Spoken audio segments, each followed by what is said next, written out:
everyone, welcome back to Thrift Witch. Today I have a haul of items for you that was a pretty good trip to the thrift store. I think probably one of my best trips, just because I thought some of the items that I got were really awesome.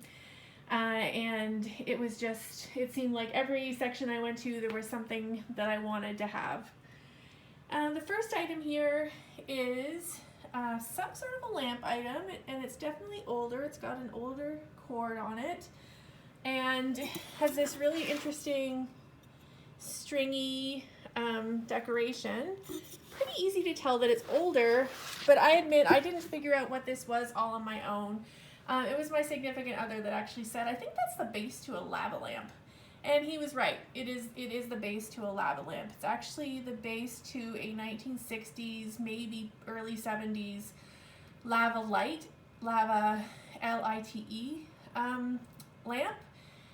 This, even though it's not the complete lamp, the base is actually collectible for those out there who are probably looking to either like piece together a lamp or to make an improvement to something that they already have.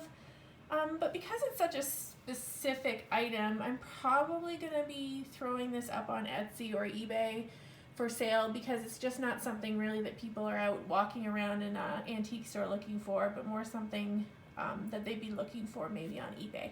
So I think that's where that's going to end up. The next item is a couple of wood canisters from a set. It's not the complete set, it's two pieces. These are woodpecker woodware, hand painted Japan, so they are vintage. I picked these up because I thought even though they're not the complete set, I really like the decoration and they're good for storage, and I think that somebody might want to add those to their collection or to their vintage displays.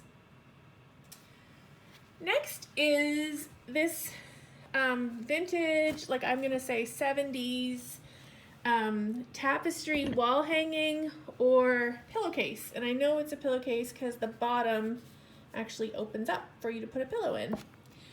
This is in really nice condition. The colors aren't faded at all. It's a picture of a girl with her dog and a teddy bear in the background and maybe a birdhouse maybe. It has been folded up, so it does need to be hung up to actually like flatten out a bit, but it's in really nice condition, both front and back. There is an original label here, however I wasn't able to unfold it enough to read it. It's not that it's been cut necessarily, just sort of over time it got sort of folded and either was sewn folded or folded over time. So it's a nice little piece. Really bright blue colors in that fringe, very 70s. Next is this adorable little bulldog. He was really hard to resist, so I brought him home. He's in wonderful condition. He does say hand decorated. I think based on the weight of him, he's probably porcelain, and he's just in really nice shape. He's a little dirty, so he could probably benefit from a bath. Next, a little Blue Mountain Pottery swan planter.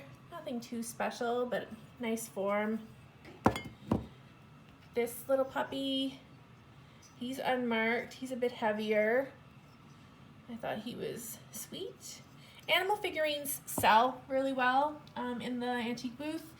I have a cabinet that I call the menagerie that's completely full of animals, and every week there's something purchased or taken from the cabinet, which is kind of cool. This is a unicorn. I actually had this exact same unicorn figurine when I was a little girl. I was big into unicorns. My whole room was full of unicorns. He is gift craft, made in Taiwan, so probably from the 80s or early 80s is when I had him. And yeah, it was kind of just a bit of a nostalgia piece to pick up and see him go to a new home with somebody else who likes unicorns. Then there was a bag of items. What I wanted in the bag was this little Christmas angel. She is in good shape. She's marked Korea and bone china. I think she was originally one of a trio of angels, but she's all by her lonesome here. She is a Christmas angel because of the holly on her dress and in her headband. And so I picked the bag for her. There were a few more items in the bag. I was able to salvage some that I can resell. So this piece is a Sarah's Angels. These are not my thing. They're not my kind of collectible, but people do collect these. So got her, got a little ceramic hanging Easter egg, decorated Easter egg. And this little crystal, I think this is actually crystal, not glass, vase, little bud vase, which is actually quite pretty. Next, got a little square handmade tablecloth. I'm a bit of a sucker for the vintage linens if they're affordable and in nice shape. This nice, you know, buttery yellow cotton, and then edged around the whole of the square with crochet and these crocheted roses or flowers. It's in nice condition, so I picked that up to have in the booth. Next is a framed piece of needlework. I'm always looking for these little pieces. That always makes me sad how little they cost to purchase at the thrift store. I picked this one because it was in nice shape, the frame was in nice shape, and I liked the purples and blues in the flowers. Then I picked up a couple bags of yarn. I seem to be a bit of a sucker for these colorful baby yarns. I won't make very much money on these. I just think they're cool and they look nice in the booth, maybe in a basket, or maybe I might keep them for spring, for Easter time. And there are crafters and knitters out there who are looking for things like this, so I don't think it's a waste to pick them up, even if I have to hang on to them for a little while.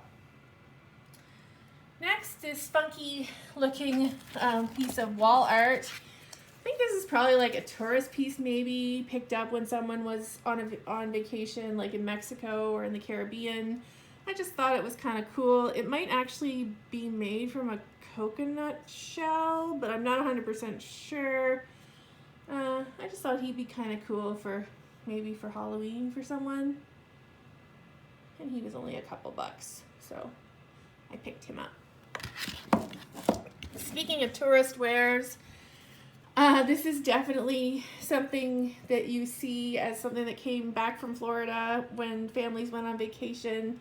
It is a alligator ashtray with Florida in this very 70s brown color. I don't think it's got a specific maker. It's just a piece of tourist wear, and I thought it would be cool, so I picked it up.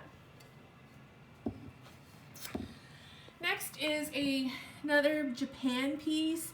This donkey and cart, it's actually made to hold probably a salt and pepper set, and maybe like also like a little jam jar or a cruet set, because there are actually 4 spots on the wagon.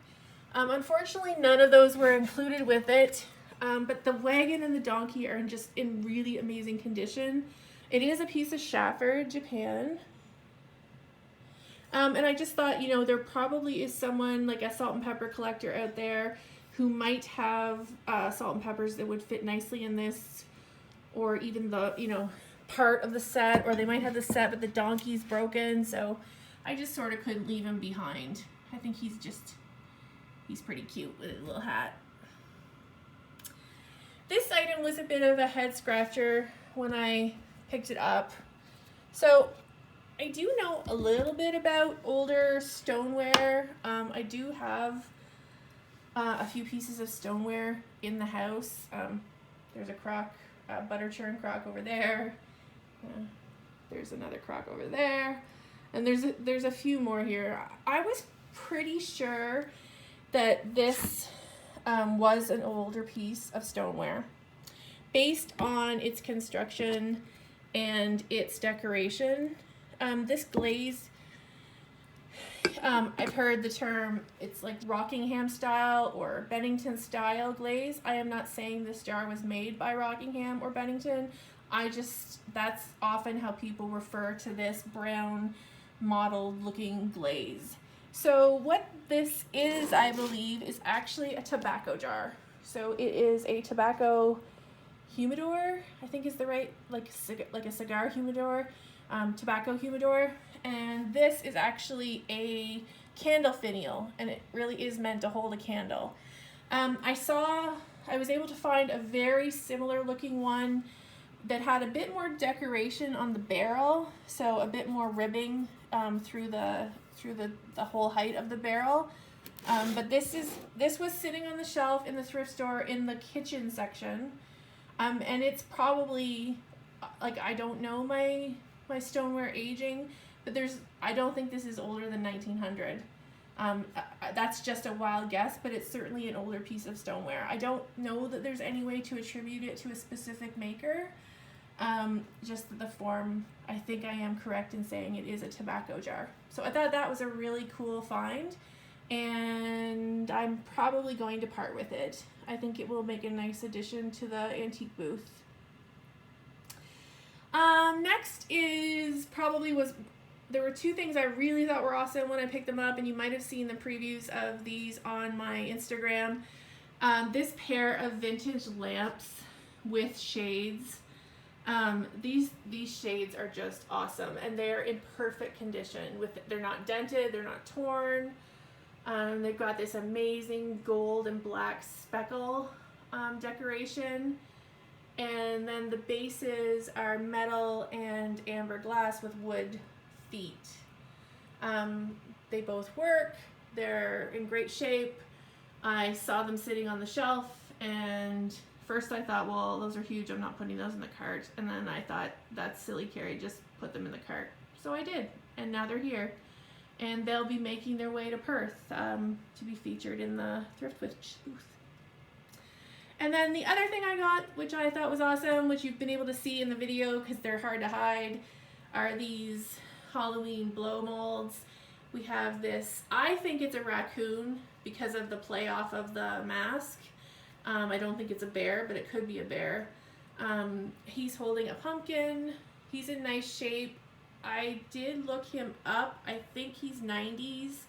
And I did look up the company, and now I've forgotten the name, so I apologize for that. But he's cute. He's not that tall. He's like 35 inches tall, I think.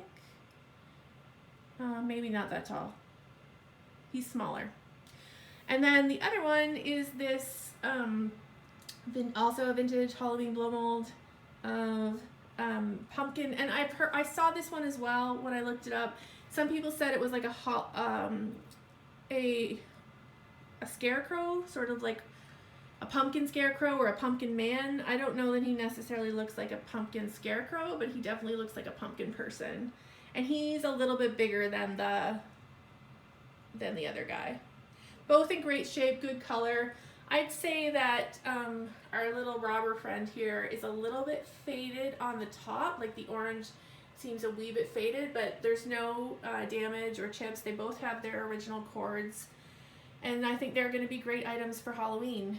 It seems like there's a lot of interest in these vintagey blow molds, both for Christmas and for Halloween, so I was really pleased to pick these up again at the thrift store. There was a third one there that didn't have its cord, and I'm sort of kicking myself that maybe I should have purchased it because you can just buy cords to put in them.